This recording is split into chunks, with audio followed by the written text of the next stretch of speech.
Welcome back to the Too Much Podcast presented by Pete's Concrete. I'm your host, Joshua Marshall, and I am riding solo early this morning / this afternoon. Here we are on a beautiful Tuesday morning here in Edmonton, Alberta, and Alberta bound as it is for the Edmonton Oilers as they will come home down 0-2 against the Florida Panthers. But we aren't really here to talk about that. We'll talk a little bit about that this afternoon, but the main conversation that we're going to be having today is with a friend of the podcast and a former Stanley Cup champion winner. Well, he was a Stanley Cup champion winner with the LA Kings, and we were happy to have Tyler Toffoli back on the Too Much podcast. So Toff will be joining us very soon. So you guys aren't really here to listen to me. You guys are here to listen to Toff. So we're going to get to that interview very shortly here. And I just want to say thanks to Toff for joining us for the second time.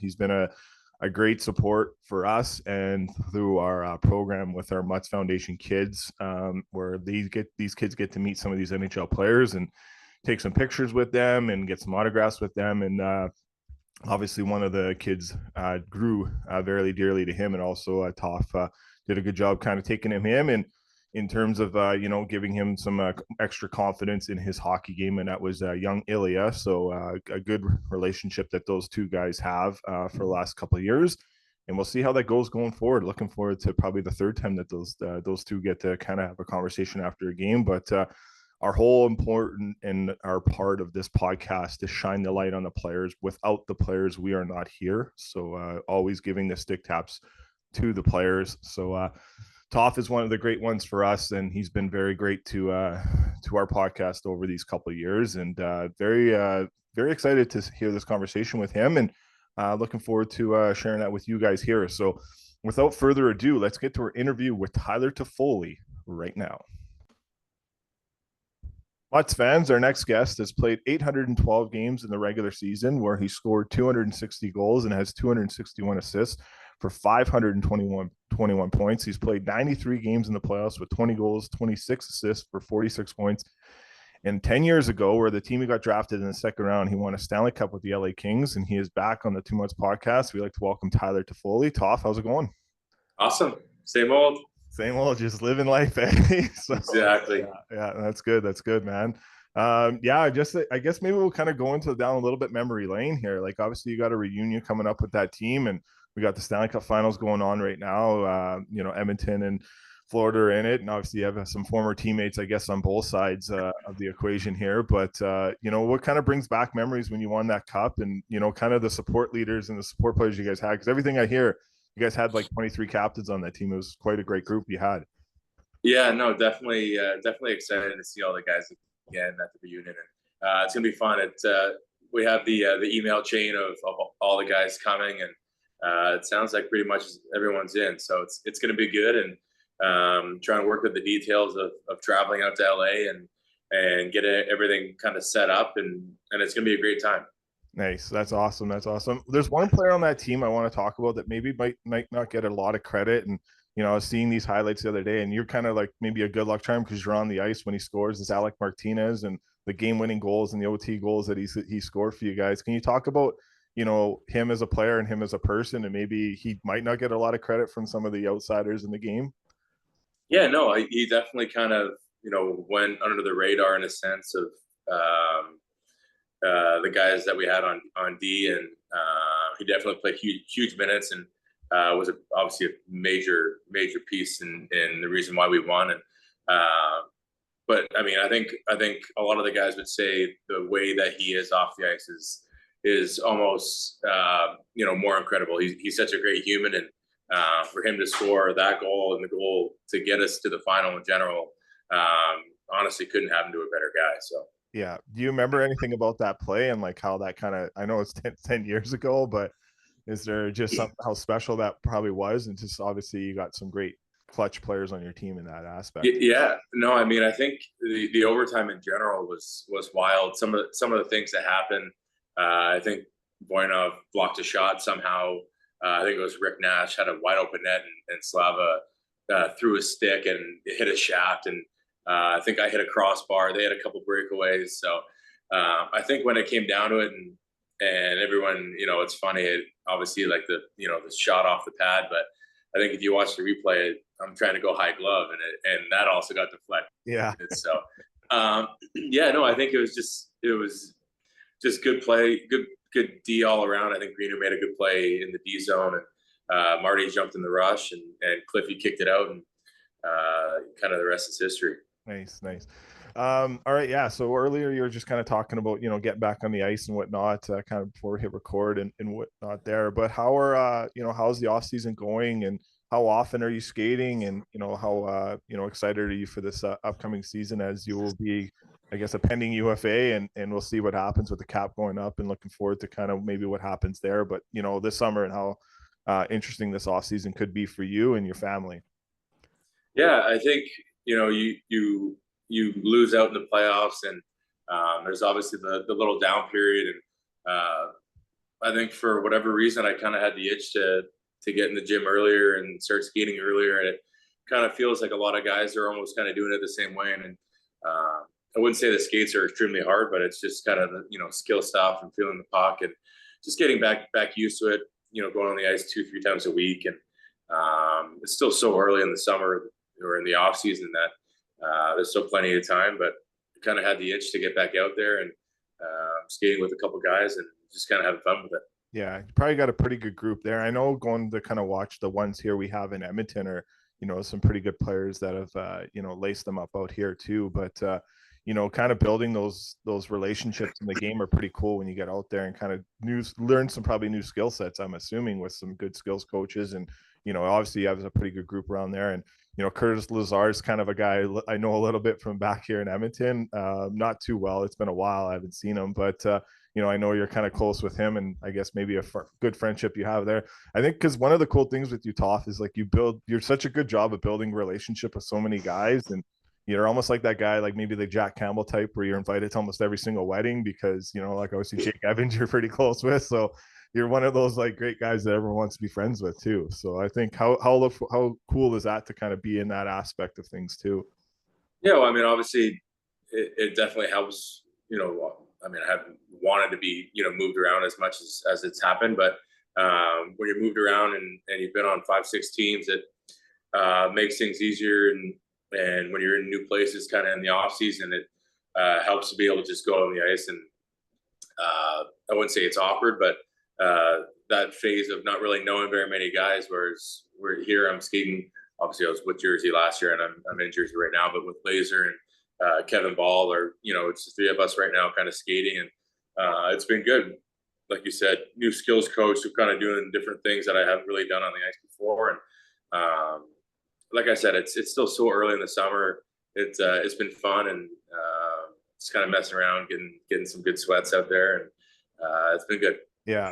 Yeah, I know. I was watching you on TSN when you got traded. I kind of felt bad because you're just like almost running through all the Canadian teams here and whatnot. But and hopefully this summer you guys get some more security and get that all get sorted out in ways you can kind of be where you are for quite a few years. But we'll let that process play itself out as it is. But before we kind of go over to what's happened recently, I know the last time we had you on, you just got with the Flames, and you had a pretty good time with the Calgary Flames. And I kind of want to wonder, like, what your thoughts are on, like, obviously Michael Backlund being a captain, and he's been on our podcast before. Like, I know he's a former teammate of yours, but a guy that you spent a couple of years with, and obviously a great guy on the ice and also off the ice.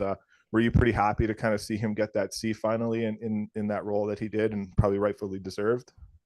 Yeah, for sure. I mean, obviously I was there for a year and a half, or give or take, and Bax was always he was always the captain.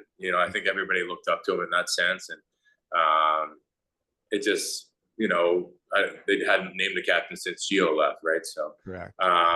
It was what it was. I don't know if that affected anything, or I never really talked to him in the sense of if that was going to change, if he wanted to stay there or not. But he seems happy there. I know that, when you're in one spot, as long as he is, it makes that decision a little bit easier in the sense of, his family's there. He's got everything kind of dialed in, and definitely happy for him. And I think the way that, Calgary came on the second half of the season there, I think good things are going to come to them, and especially in the sense of, when they traded Hanny and Tanny and everyone, those are two really big pieces of their team, and they were still finding ways to win. So Yeah. I think things are looking good. I think Husk is a good coach, and guys are really looking forward to his leadership. And I think it ended up being a relatively successful season for them. Yeah, we got our credentials for our media pass through the Flames this year, finally through our podcast, and kind of just being around that group this year, and they've been so great to us, in terms of like obviously Peter Hanlon's I think one of a great stand-up person, really good person, and I think you spoke really highly right there of Ryan Husk. I was very surprised for what he had to kind of deal with, and losing obviously a key player in you going into the season this year, and as the year went on, losing some other key players.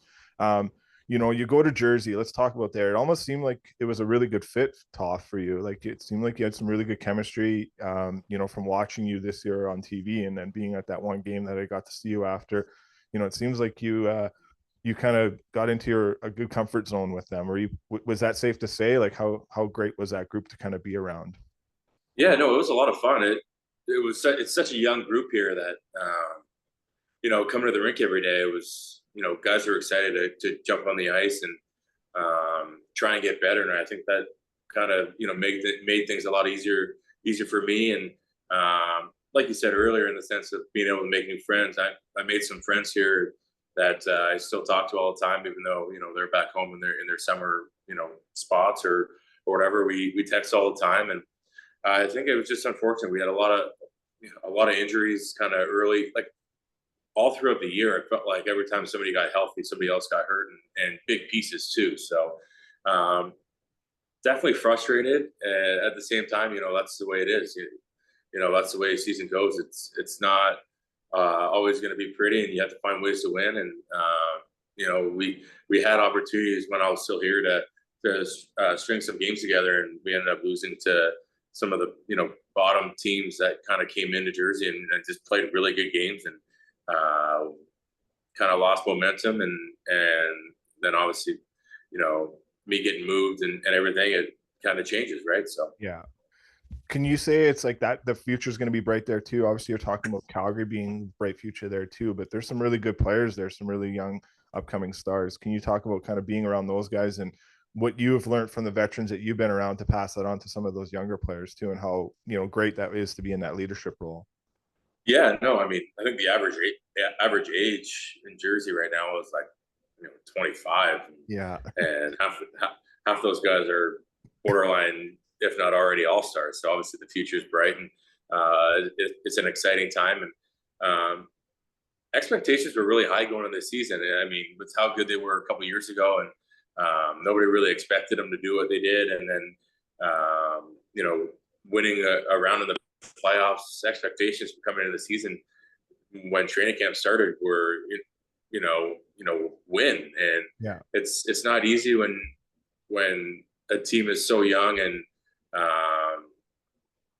there's a lot of pressure, and obviously we were winning games earlier in the season, and it wasn't necessarily games you should have been winning. We were winning games 6-5, 7-5, and our power play was going 4 for 4. So yeah. obviously you want your power play to be doing well, but at some point things kind of go cold, and definitely frustration sort of built up in a sense, and couldn't find our way out of it. Yeah. Was there a sense that you knew maybe a trade was on the horizon for you, and were you kind of involved in terms of like where you might want to go? Was that ever kind of a conversation for you?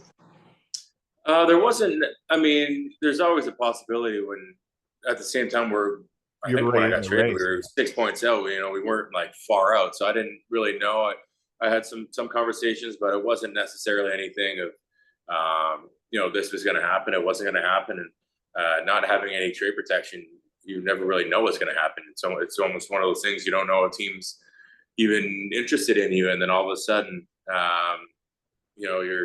you see your name on a TSN trade bait list or whatever, and I went from 25 on the list to number 2 out of nowhere, and then all of a sudden I'm in Winnipeg. Yeah. Your life gets flipped upside down again, and you're on the move. Yeah. I know I saw the video of you and Colin Miller, and you guys were with, I think, your wife there too. I think it was Mark Chipman flew you guys to Winnipeg pretty quick and kind of got a good welcome there. Can you talk about maybe your short time there in Winnipeg and, obviously Rick Bowness kind of stepping down and retiring as a coach, and just what he's done for this game and coaching almost over 3,000 games too in the NHL is pretty remarkable. And to say that as well. Yeah, no, it was great. I mean, walking in the locker room was an older-ish team. So, I mean, I played against them all, especially in Calgary, a little bit of a rivalry there.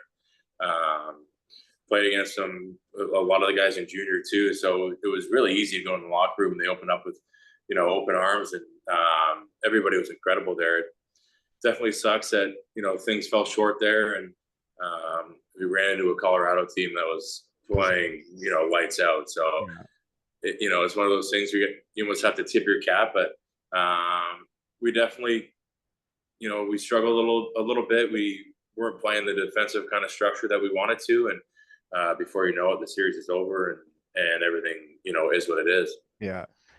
I know Tyler Seguin talked about it when they got eliminated against Dallas in terms of being like how hard this league is to win, and you won a Stanley Cup, but unfortunately too, you were on the other end of it of losing one in that COVID year. But the fact that you won it and you knew how much it takes to win, can you explain to kind of the listeners and the fans of like how hard this league is to win? And I think and you would probably say the same thing, this is probably the hardest trophy in professional sports to win. Yeah, I mean, every game is different. You can win game 1 5-0, and then all of a sudden you go game 2, and it's the complete opposite. There's no bad team that makes the playoffs.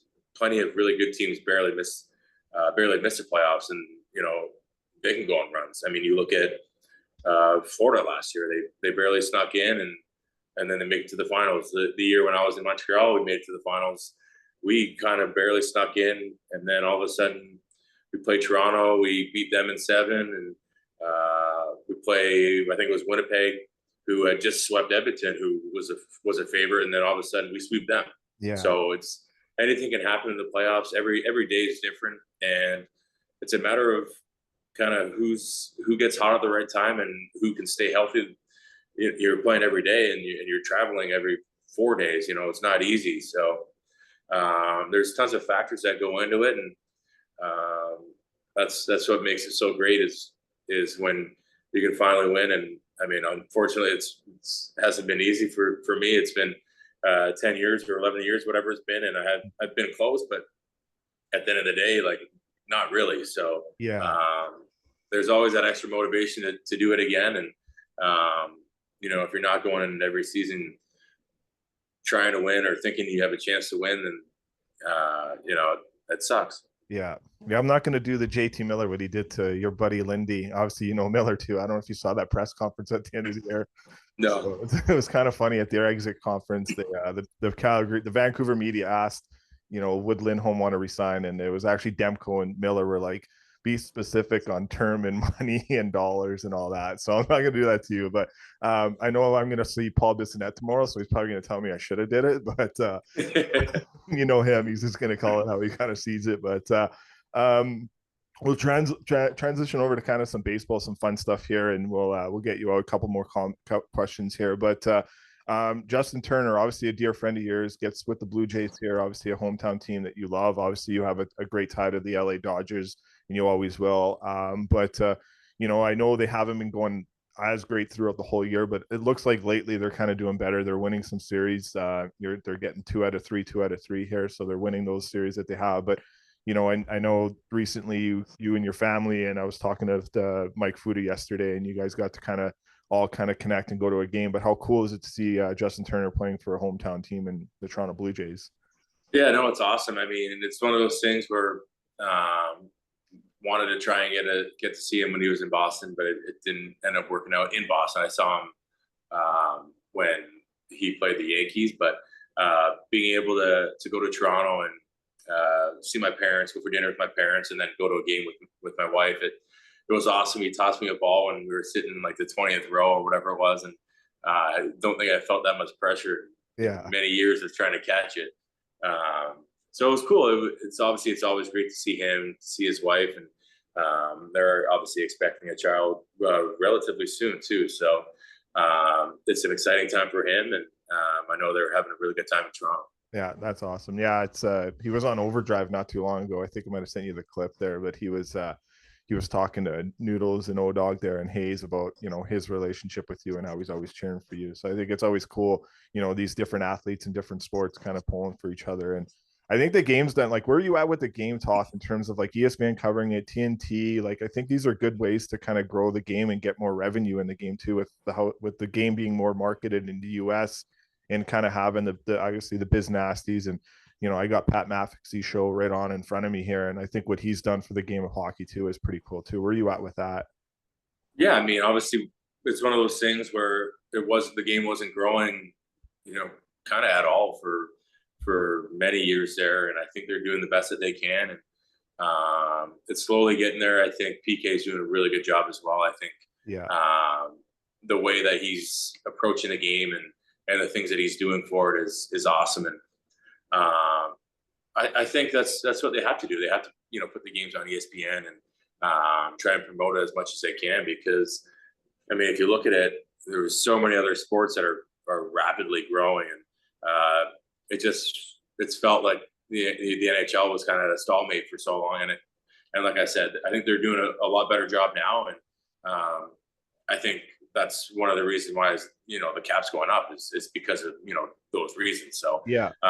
Hopefully it can keep going. I know they're really trying to get the players to be more active on social media and, you know, do all those things, and it's not easy because there's the old school guys coming in the locker room, and it's always, you know, it's a different life, and I try and get on social media every once in a while, but there's a lot of different aspects to it. So I think they're doing a good job, and it's slowly growing and getting, you know, to the place that it should be. Yeah, with the Amazon series too, and well said by you. How do you think that's going to go too? Obviously, we're seeing a little bit of clips of it being done here, but obviously, you know, a couple of years ago, the Leafs did that, and you know, now they think they marketed a couple stars here in doing it. Is that something maybe you would be interested in down the road too, and being involved in something like that? Yeah, no, I think it's great. I mean, you look at Netflix. I've never been like a Formula One guy, and all of a sudden I'm watching the Formula One, and I'm actually watching the races sometimes now. So it definitely helps, and I think anything goes a long way now. And I'm definitely excited to see that. And it's always funny, you know, before the games, you see who's mic'd up. So I think we played Colorado late in the year, and I think we beat them like 7-1 or something. And you see that Nate's mic'd up, and I don't know if there was somebody else mic'd up too, but it's always funny and to see kind of how everybody reacts and the day in the life sort of thing of all the players, and it's not easy. And I hope that, you know, the people realize how much of a grind it is over the 82 games, and I hope, you know, they enjoy it, and it is what it is. Yeah, perfect. That's awesome. Last one here before we get you out. Obviously, you know, a couple years ago you met young Ilya, and then you got to meet him again this year. And you know, like you said, when you saw him the second time, he's growing, and man, that kid's grown since the last time you saw him here in December. But you know, our podcast is very focal and big on like putting the spotlight on you guys as players, because I believe if we're not here today, if it wasn't for the players, but one of the things we've wanted to do, and we've done it, I think it's over 1,000 kids we brought to morning skates and getting to meet some NHL players. And you've kind of grown into a good little cool thing with Ilya here. In terms of that, I'm sure maybe you do it throughout the season in other markets and whatnot, but how cool is it to kind of get back to the game, grow little relationships and friendships with that? And, you know, always seeing it, because what you did for this kid, Toff, is gone right to his legs and everything. Like, he's watching your plays, just trying to emulate the same shot as you, knowing he's a left shot, you're a right shot. But how cool is that to kind of have that opportunity in this game? Yeah, no, I think it's great. I mean, I was one of those kids growing up in Toronto too. You know, going to Leaf games and trying to get high fives from all the guys going on and off the ice. And whenever I have someone, you know, like yourself or a friend that asks for a little something to say hi for 5 minutes, unless I'm injured or I can't, you know, take the 5 minutes after a game on the road, which sometimes it's not easy. Sometimes, you know, things are tight. We're trying to catch a flight or whatever it is. But I mean, the 5 minutes, in my opinion, can go a long way. And you've brought, you know, many of the kids down before, and you say hi, you shake their hands, and you take a photo, and like you said, that goes a long way for anyone. So, like I said, I try and go out of my way whenever that happens. And my dad's asked me some of his buddies that are in town and Florida or something like that. I'll go say hi to them too. So it is what it is. I understand that. I think it's one of those things. I play in the NHL, and a lot of people, kids, adults look up to me in a way, and try and have as much fun with it, and realize that it's my job, but it's also a game, and you got to enjoy every second of it. And I think that's part of the game and part of playing in the NHL. Yeah, no, I'm 40 years old. I just turned 40, and I look up to you, man. Like, I look up to a lot of these guys. There's a lot of great people, and the relationship I've gotten with Toff, I mean, with you and Foots, and the other great ones that we've had on, and even texting Trevor Lewis here, another great guy, great teammate of yours, and him and Anzi Kopitar came up this year too and met the kids, and it was just kind of awesome. So Toff, all the best to you. Continued success going forward. I hope great things happen to you here come July 1st, and have a great summer, and keep that training going on, and looking forward to rocking a jersey this year, and all the best to your family, man. It's a pleasure having you on. I appreciate it. Thanks. Bye.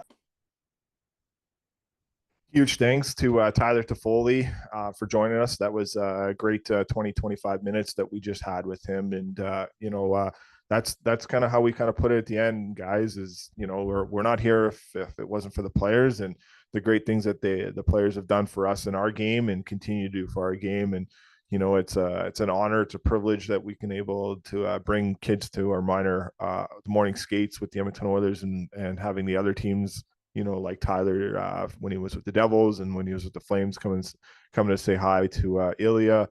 That stuff means a lot to us, and means a lot to our fans, and it's kind of cool when we're in this rink at those morning skates. We're like the only ones there besides the media.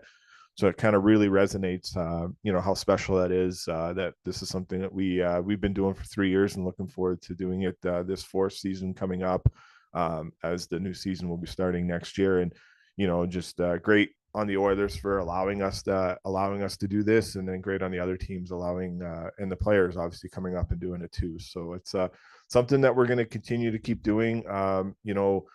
We love it so much, and our coaches get so much out of it too, because they get to learn some new drills, as the kids get to see how these players practice before a big game, and how many of these kids probably go a lifetime maybe emulating this game and watching this game and playing this game, but never get an opportunity to meet an NHL player. So the fact that they get to do that is pretty awesome. And if you guys want to be a part of that stuff, just reach out to us. If you have a request for next year, you want to bring one of your teams in, just let us know.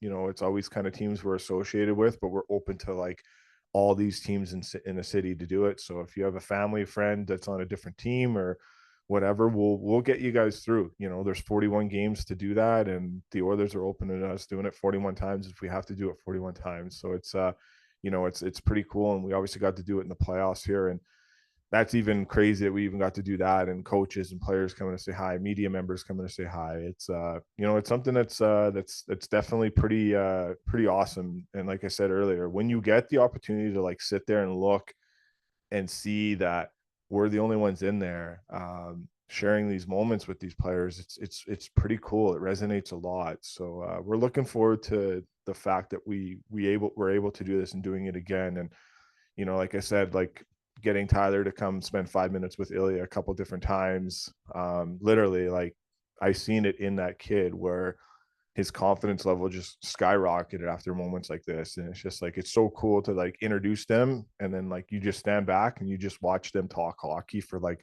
5 straight minutes, and they're both just smiling, and they get a picture after, get an autograph after. That's what it's all about, and Tyler resonates that and understands that. And so did the other great ones that we've had come by and say hi to. So, yeah, we're looking forward to kind of having another episode of Roundtable. I know we didn't break down anything of Game 2 here, so apologize to that. This is just a special jump in pod with Toff, but we're looking forward to the next episode, I think maybe Craig Button might join us. We'll see. He's obviously a Stanley Cup champion. So, and I know Clay Vanderham and Brody McIntyre are looking forward to maybe getting out here too. I think Clay said he's out all this week, so we might not be able to do anything this week with Vandy, but maybe Craig Button and Brody and I can do an interview and talk about the game 3 and how pivotal this game 3 is for the Oilers as the venue shifts back here to Edmonton, and the weather's been good. Here obviously probably a bit of a rain day here on Wednesday as this podcast will drop, but again, everyone, check on your buddies, check on your friends, stay kind, stay humble. We love you guys. We're always thinking of the people that are struggling, that are reaching out to us. We're there with you guys, and we appreciate all the love that everyone's given us, and we're giving you guys back. And life's short, and enjoy every moment you possibly can. And it means a lot to build these relationships that we have throughout the National Hockey League. So take care, everyone.